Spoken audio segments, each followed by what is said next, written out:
In 2017, the Great Water Alliance was founded after the Waukesha water utility enlisted the help of engineering firm GREELEY and HANSEN to address a problem. Waukesha needs a new water supply. Research and studies found that the only reasonable and sustainable solution to this problem was to borrow and return Lake Michigan water. This conclusion was affirmed by the 8 Great Lakes governors with input from 2 Canadian premiers. That's right. After being used and treated in Waukesha, 100% of the borrowed volume of water will be returned via a pipeline from Waukesha's clean water plant to an outfall point in the city of Franklin that empties into the Root River, ultimately flowing back to Lake Michigan. Along the way, the returned flow water will improve water quality and fishing in the Root River.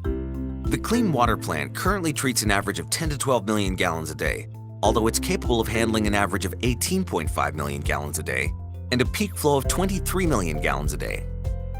Waukesha's clean water plant is one of the most advanced wastewater treatment facilities in Wisconsin and includes a final stage of treatment that most other facilities do not include. The plant is highly efficient and successful at protecting the quality of our water resources. After treatment, the water will be returned to Lake Michigan by a return flow pipeline and then to the Root River. This is similar to approximately 500 other municipal wastewater treatment plants in Wisconsin that also flow into rivers or streams. Waukesha's treated water will be higher in quality and have stricter permit limits than most other communities currently discharging into rivers.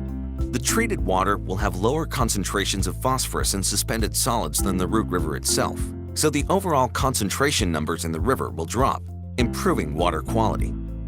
The Root River begins its journey in the Waukesha County suburb of New Berlin and flows generally southeast through the Milwaukee County suburbs of West Allis, Greenfield, Greendale, and Franklin to Caledonia and then Racine, where it enters Lake Michigan.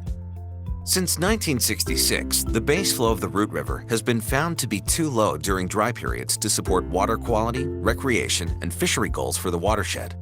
Ways to add water that have been explored over the years have all proved too costly. But the new water from Waukesha's clean water plant will help solve the low flow problem and, according to experts at the DNR, improve the fishery.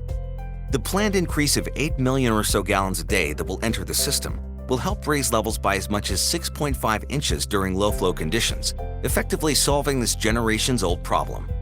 More trout and salmon will be able to swim upstream, and fishing opportunities along the river will increase.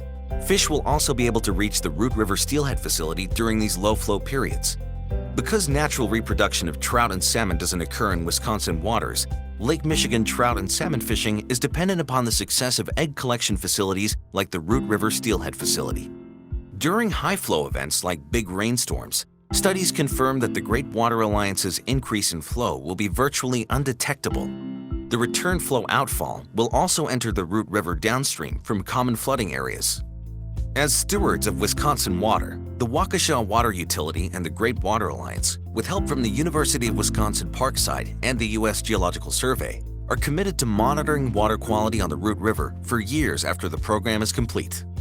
If you have any questions or concerns about the Clean Water Plan or how the program will affect the Root River, visit greatwateralliance.com and remember to sign up for our e-newsletter to receive program updates right in your inbox.